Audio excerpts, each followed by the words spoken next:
Prenumerera. Prenumerera. Ja. Prenumerera. Oj, inte undra på att PewDiePie gör sina videos på engelska. Det är för svårt att säga subscribe på svenska. Prenumerera. Ja, nu har jag blivit lite bättre.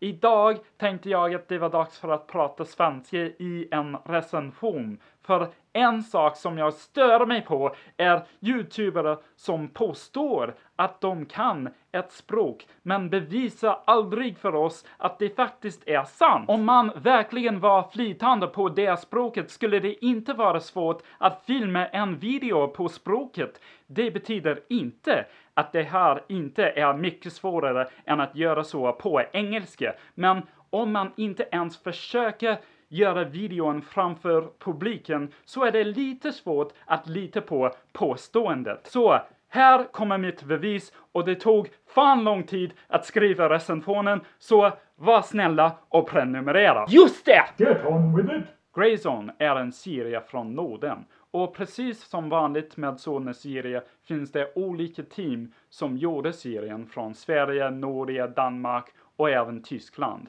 Det brukar vara så med sådana serier. Hur som helst, historien utspelar sig i Sverige och Danmark och är mestadels på svenska-danska, lite mer på svenska tror jag och runt omkring 5% på engelska, men inte mycket. Så om du vill titta på serien för att förbättra ett språk, ja, går det, men håll i åtanke att nästan hälften av dialogerna som finns i serien är faktiskt inte på språket som du försöker lära dig. Förutom du som försöker lära dig danska och svenska samtidigt, som skulle vara hur galet som helst. Och så kommer vi till mitt första kritiska påpekande.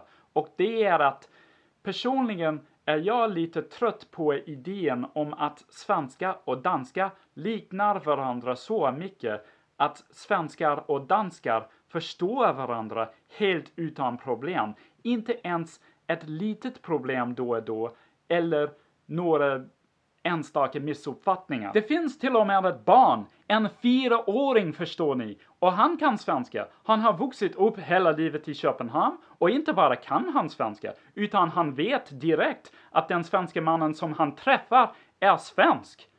Han är typ som en språkforskare, den här 4-åringen. Det är inte något som kommer förstöra serien. Och jag tycker också att det är skönt att höra svenska genom hela serien. Men jag säger bara att det är lite långsökt. Men en fördel är att huvudkaraktären, alltså den svenska huvudpersonen som spelas av Adalen Esmaili, talar en ren, skön svenska som jag skulle kunna lyssna på hela dagen. Och då kommer vi till första saken i serien som jag skulle säga var bra, och det var skådespelarna.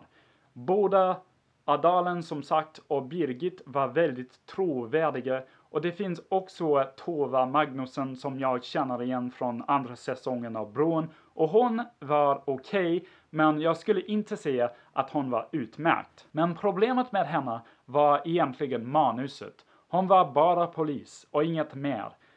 Det verkade som om några scener har tagits bort eftersom det fanns en historia med hennes dotter, men det var så helt meningslöst. Och det var nästan samma sak med den andra polisen, dansken. Jo, det fanns en historia där, men inget som man bryr sig om.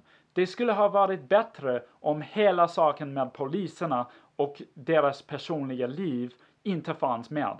Det var bara ett slöseri med tid. Serien kunde istället ha lagt mer tid på relationen och hela förhållandet mellan Victoria och Iad, som definitivt var den bästa delen av serien.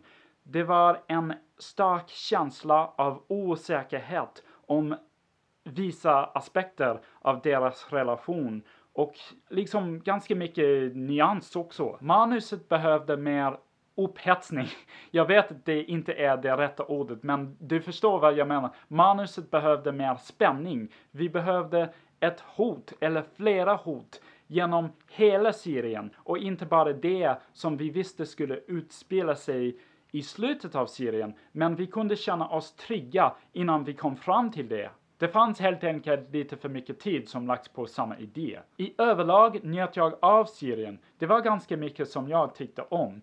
Generellt sett hade hela serien en väldigt nordisk känsla. Jag vet att det kan låta som en pretentiös sak att säga. Scandinavia is just like better than the rest of the world. Ja, håll käften hipster. Men när jag började titta på serien fick jag en känsla som liknade mycket känslan som jag har fått från bedrägeri, brån, brottet eller som man säger i Danmark, förbrytelsen. Så jag uppskattade den mysiga känslan. Och även nu när jag har sett många olika utländska serier tycker jag fortfarande att de som kommer från Norden är de bästa. Ni får titta på andra recensioner för att se varför. Alltså, skulle jag föreslå att ni tittar på Greyzone?